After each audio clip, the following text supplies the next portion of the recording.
All right. When I speak of dollar cost averaging, I am talking about taking one of three different time frames: daily, weekly being the most popular, or monthly. Now, there are other time frames, quarterly, even annually, but the three most dominant time frames for dollar cost averaging, in my view, are daily, weekly, or monthly. Now, out of those three, I'd like to take the most dominant and what I consider to be the most appropriate of those three: the weekly buy of Bitcoin, or the weekly conversion into Bitcoin.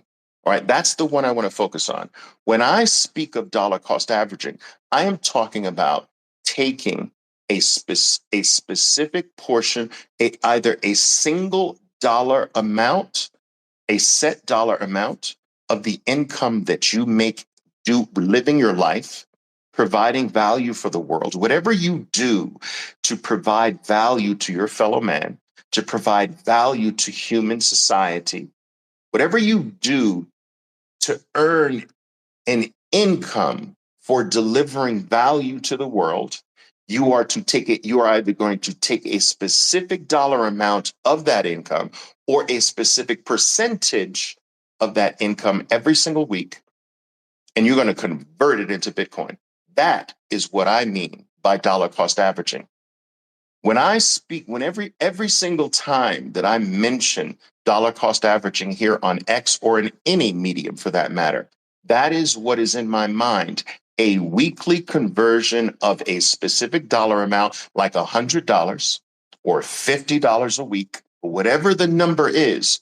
You're going to stick to that number, and every single week, your purpose is singular in nature. It is simply to get more Bitcoin every single week of your life.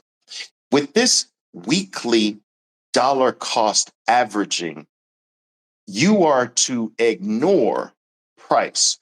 You are to ignore what is going on in the world. You're to ignore any and all narratives that are popular at the time. You are to ignore the items so-called volatility. You are to ignore news. You're to ignore what's going on in the political scene, the geopolitical scene. You're to ignore everything. And if you are familiar with my work on dollar cost averaging, I've done a study over Bitcoin's 15-year life, and have found that of all the days of the week that's the most appropriate, there is a 24-hour period in almost every week in the week that is statistically better than all the other 24 hours of the entire week. And that is the 24 hours that starts my time. I'm using Eastern time. All right. New York time, let's say. All right. Six, I would say, from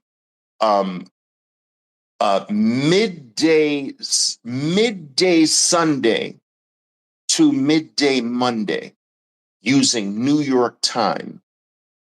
Now, I've done studies on this, and while it is not perfect, anyone who has been following this weekly dollar cost averaging using that 24-hour period, Sunday afternoon to Monday afternoon, they have statistically come out with more Bitcoin than if they did a Tuesday, if they did a Thursday, a Wednesday, a Saturday, a Friday, or what have you.